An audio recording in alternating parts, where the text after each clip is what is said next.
Well, Donald Trump's own special master is kind of telling him to cut the crap. This is not going particularly well for the failed former president so far. And it's super interesting because this is exactly what Donald Trump wanted. So let me reset the story so we all get on the same page. One of the things, or really the main thing that Donald Trump and his lawyers did to try to slow down this investigation by the FBI that happened subsequent to the search warrant being executed at Mar-a-Lago, where all of these documents were taken. What Donald Trump did is demand the appointment of a special master. Special master would get to take control of the documents seized by the FBI and review them and say, do some of these have private medical information? Are some of these privileged in some way? And slow down the FBI's ability to use those documents in their investigation. Trump handpicked a special master, and the special master is doing Donald Trump no favors, and it's actually a delight. This is from Talking Points memo. U.S. District Judge Raymond Dearie for the Eastern District of New York injected some normalcy into Trump's civil case against the Justice Department.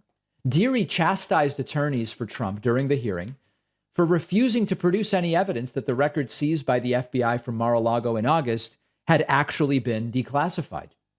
Jim Trusty, a Trump attorney, told Dearie he wanted to examine the records taken by the government as he decided whether to make that assertion. And Dearie said, you can't have your cake and eat it too.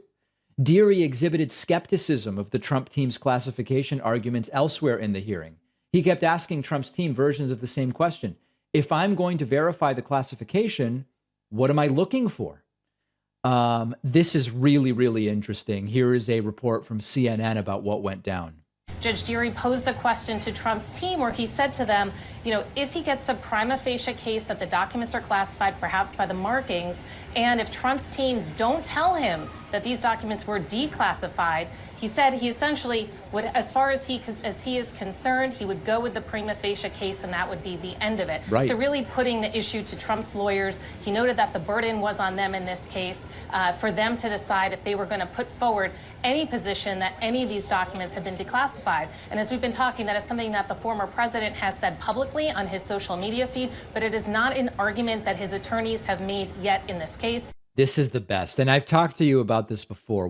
I did a clip, must have been about 2 weeks ago, where I said, are Trump's lawyers going to try these arguments in court?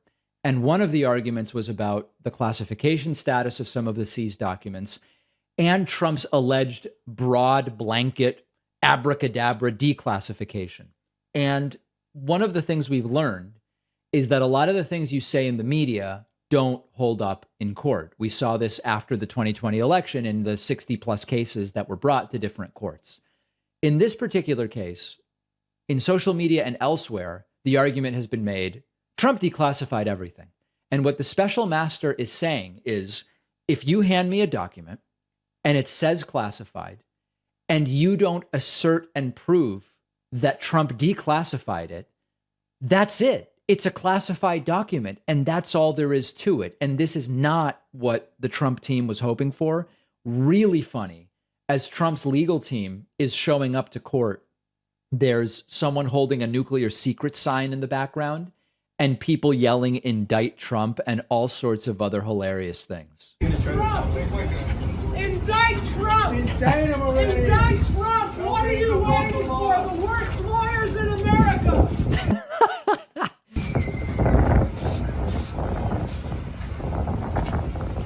All right. So a brief moment of excitement there outside the courthouse. I've said it before.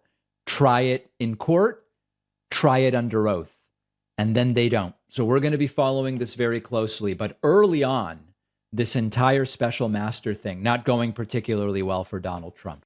The Paired app is a really great tool to develop happier relationships and to spark meaningful conversations using thoughtfully designed questions and activity prompts. Paired is designed to be a fun and entertaining way to learn more about yourself and your partner. That's what it is, quite simply.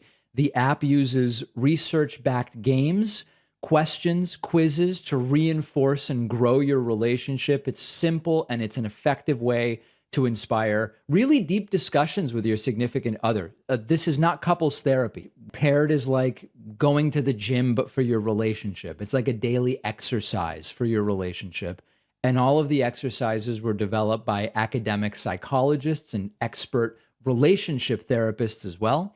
The app's daily prompts like, describe your partner's job in 4 words, or questions about intimacy or money. These can help start some of those difficult to have conversations and really bolster your relationship. I've been trying it out with my girlfriend, and it's really interesting, and it generates some really interesting insights. You can try Paired for free for 7 days at paired.com/Pacman. The link is down below.